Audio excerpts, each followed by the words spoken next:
Hello dear students, hope you all are well by the grace of Almighty Allah. This is Omar Farooq and welcome to RKDS English.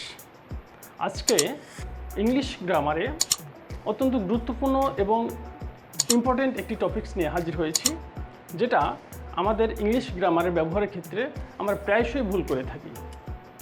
আজকের আমাদের আলোচ্য বিষয় হচ্ছে number এবং person. Dear students, তোমরা জানো যে ইংলিশ গ্রামারে নাম্বার এবং পারসনের মধ্যে একটি সুসম্পর্ক রয়েছে, যে ক্ষেত্রে আমরা ইংলিশ গ্রামারের ব্যবহারের ক্ষেত্রে নাম্বার এবং পারসনের ক্ষেত্রে বেশ কিছু ভুল করে থাকি। আজকের আমাদের এই ক্লাসের মাধ্যমে নাম্বার এবং পারসন সংক্রান্ত বিষয়ে সকল ডাউট আমরা আজকে ক্লিয়ার করে দেব। আশা রাখছি ক্লাসটি প্রথম থেকে শেষ পর্যন্ত যদি তোমরা দেখো, তাহলে তোমাদের নাম্বার এবং পারসনের কী সম্পর্ক রয়েছে এবং নাম্বার এবং পারসনের মধ্যে কোন কোন ভুল আমরা সাধারণত করে থাকি এই সংক্রান্ত সকল ডাউট দূর হয়ে যাবে। তো চলো তবে ক্লাসটি আমরা শুরু করি। ডিয়ার স্টুডেন্টস, ক্লাসের শুরুতেই আমাদের জানা দরকার যে নাম্বার কি। What is number? What is the definition of number? The word that indicates the number of person or thing is called number. অর্থাৎ যে ওয়ার্ড নাউন প্রোনাউন এর সংখ্যা প্রকাশ করে সেটি হচ্ছে নাম্বার। নাম্বারকে সাধারণত আমরা দুই ভাগে ভাগ করতে পারি, একটি হচ্ছে সিঙ্গুলার নাম্বার এবং অন্যটি হচ্ছে প্লুরাল নাম্বার।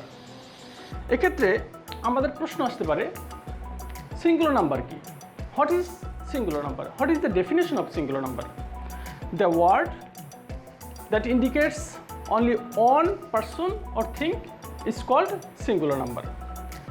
অর্থাৎ যে ওয়ার্ড দ্বারা একটি মাত্র ব্যক্তি, বস্তু অথবা প্রাণীর সংখ্যাকে নির্দেশ করে সেটি হচ্ছে সিঙ্গুলার নাম্বার।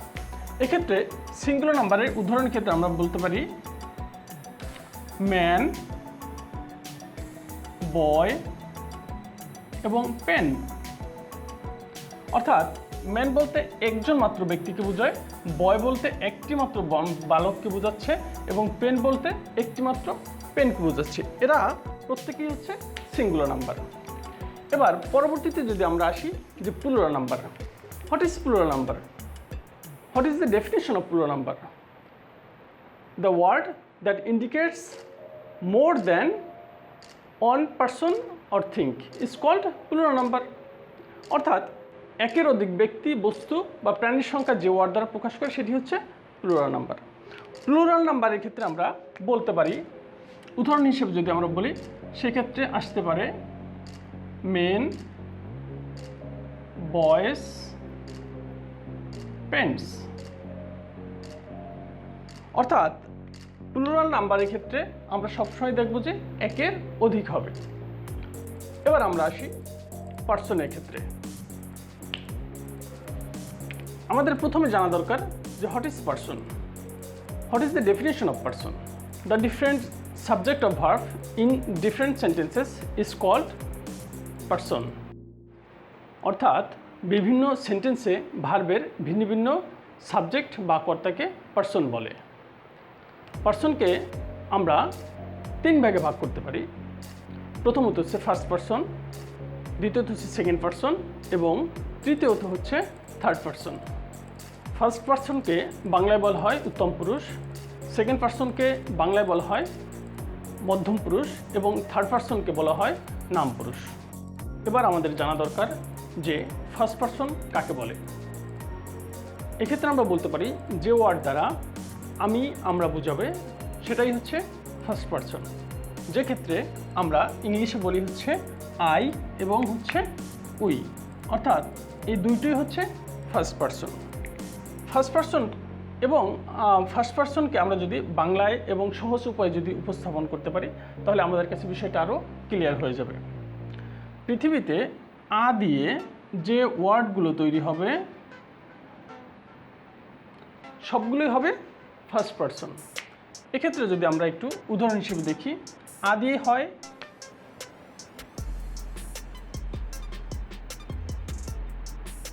আমি, আ দিয়ে হয় আমরা। অর্থাৎ এ সবগুলোই হচ্ছে ফার্স্ট পারসন। এবার যদি আমরা সেকেন্ড পারসন দেখি, সেকেন্ড পারসন কাকে বলে? যে ওয়ার্ড দ্বারা তুমি বা তোমরা বুঝাবে সেটাই হচ্ছে সেকেন্ড পারসন। এক্ষেত্রে আমরা ইংলিশে বলি হচ্ছে ইউ। ইউ ইউ মানে হচ্ছে সিঙ্গুলার নাম্বারের ক্ষেত্রে যদি বলি তুমি মানে হচ্ছে একজন ব্যক্তি, ইউ মানে হচ্ছে তোমরা মানে একের অধিক। এক্ষেত্রে আমরা সংক্ষেপে যদি এটাকে মনে করতে চাই তাহলে পৃথিবীতে ত দ্বারা গঠিত যত পার্সন আছে সবগুলো হবে সেকেন্ড পারসন। তার মানে হচ্ছে তুমি বা তোমরা। এখানে আরও একটি বিষয় আমাদের জানতে হবে বা মাথায় রাখতে হবে, সেটা হচ্ছে ত দিয়ে হচ্ছে আবার তারা সৃষ্টি হয়। তারাকে আমরা ইংলিশে বলি হচ্ছে দে, কিন্তু সেটা আবার হয়ে যাবে হচ্ছে থার্ড পারসন প্লুরাল নাম্বার। অর্থাৎ এখানে আমরা সংক্ষেপে যদি পারসন যদি মনে করতে চাই বা মনে রাখতে চাই তাহলে ফার্স্ট পারসন আ দিয়ে, সেকেন্ড পারসন হবে ত দিয়ে এবং থার্ড পারসন প্লুরাল নাম্বারও হবে ত দিয়ে। তারা। অর্থাৎ এক্ষেত্রে বাকি যেটা থাকে সেটা হচ্ছে থার্ড পারসন সিঙ্গুলার নাম্বার। অর্থাৎ আ দিয়ে হবে ফার্স্ট পারসন সিঙ্গুলার এবং প্লুরাল, ত দিয়ে হবে সেকেন্ড পারসন সিঙ্গুলার এবং প্লুরাল, এর সাথে হবে ত দিয়ে হচ্ছে থার্ড পারসন প্লুরাল। অর্থাৎ first person singular plural, second person singular plural এবং থার্ড পারসন প্লুরাল বাদে যেটা থাকবে সেটা হচ্ছে থার্ড পারসন সিঙ্গুলার নাম্বার। এক্ষেত্রে আছে হচ্ছে হি, শি, ইট, নেম। নেম বলতে এখানে যে কোনো নাম হতে পারে, রহিম, করিম ইত্যাদি। ডিয়ার স্টুডেন্টস, এবার যদি আমরা নাম্বার এবং পার্সন সংক্রান্ত বিষয়ে ডিটেলস আলোচনা করি বা ডিটেলস উদাহরণ হিসেবে দেখি, তাহলে আমরা এই বোর্ডে এই ছকটা আমরা এবার ফলো করতে পারি। এক্ষেত্রে ছকের বাম পাশে আছে সিঙ্গুলার নাম্বার এবং ডান পাশে হচ্ছে প্লুরাল নাম্বার। সিঙ্গুলার নাম্বারের ক্ষেত্রে ফার্স্ট পারসন যদি সিঙ্গুলার নাম্বার হয় তাহলে I, me, mine, myself. First person plural number যদি হয় উই, আস, আওয়ার, আওয়ারসেলফ। এক্ষেত্রে আই মানি হচ্ছে আমি, মি হচ্ছে সেটাও আমাকে বা আমি বুঝে, মাইন মানি হচ্ছে আমার, মাইসেলফ মানে আমার নিজের। একইভাবে আমরা যদি সেকেন্ড পারসন দেখি, সেকেন্ড পারসনের ক্ষেত্রে সিঙ্গুলার নাম্বারে হবে ইউ, ইয়োর্স, ইয়োরসেলফ। প্লুরাল নাম্বারের ক্ষেত্রে যদি আমরা দেখি you, yourself, you, your, yourself. আমরা এবারে যদি আসি থার্ড পারসন সিঙ্গুলার নাম্বারের ক্ষেত্রে, থার্ড পারসন সিঙ্গুলার নাম্বার হবে he, she, it, his, her. Its, himself, herself, itself, this, that, any name. এখানে একই ক্ষেত্রে এনি নেম বলতে ওই যে কোনো নাম হতে পারে, Rahim, Karim etc. Third person plural নাম্বারের ক্ষেত্রে যদি আমরা দেখি তাহলে সেক্ষেত্রে হবে the, them, their, themselves, this, those, etcetera এগুলো হতে পারে। এবার যদি আমরা পারসন এবং নাম্বার যদি আমরা একটু উদাহরণের মাধ্যমে প্রকাশ করি তাহলে এখানে আমরা যদি ফলো করি, প্রথমত আছে a girl is singing a song. আমরা প্রথম এ গার্ল এটা যদি পারসন হিসেবে আমরা উল্লেখ করি তাহলে এটাকে আমরা কি দেখি? এটা হচ্ছে থার্ড পারসন এবং কোন নাম্বার হতে পারে? Singular number. কারণ হচ্ছে এ গার্ল মানে হচ্ছে এখানে একটি বালিকা। আবার আছে দ্বিতীয় নম্বরে আই হ্যাভ এ কার। কারের এ কার এটা যদি আমরা দেখি তাহলে এ কার দ্বারা বোঝাচ্ছে হচ্ছে সিঙ্গুলার নাম্বার, অর্থাৎ একটি গাড়ি।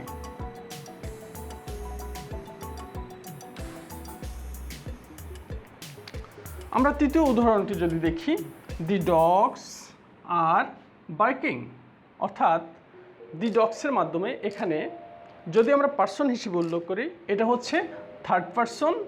কি নাম্বার হতে পারে? অবশ্যই এটা হচ্ছে প্লুরাল নাম্বার, কারণ হচ্ছে ডগস, ডগস মানে হচ্ছে কুকুর, কুকুরের সংখ্যা মানে একের অধিক, তার মানে এটা হচ্ছে থার্ড পারসন প্লুরাল নাম্বার। তাহলে দি ডগস আর বার্কিং, এটা যদি আমরা তাহলে দেখি এটা হচ্ছে থার্ড পারসন প্লুরাল নাম্বার। যেরকম পরবর্তীতে 4 নম্বরে আছে দ্য গার্লস আর সিঙ্গিং, অর্থাৎ এক্ষেত্রেও গার্লস বলতে একাধিক বালিকাকে বোঝাচ্ছে, তার মানে হচ্ছে এটাও হচ্ছে third person plural number. Dear students, আশা করছি আজকের এই ক্লাসটির মাধ্যমে তোমাদের নাম্বার এবং পার্সন সংক্রান্ত বিষয়ের ডাউটগুলো ক্লিয়ার হয়ে গেছে। ভিডিওটি কেমন লাগলো তোমরা অবশ্যই কমেন্ট করে জানাবে, এবং কোনো প্রশ্ন থাকলে সেটিও কমেন্ট করে জানাবে। তো ভিডিওটি ভালো লাগলে একটি লাইক দিয়ে দাও, চ্যানেলটি সাবস্ক্রাইব করো। দেখা হচ্ছে নতুন কোনো ভিডিওতে নতুন কোনো সাবজেক্ট নিয়ে। সেই পর্যন্ত সবাই ভালো থাকো, সুস্থ থাকো। আল্লাহ হাফেজ।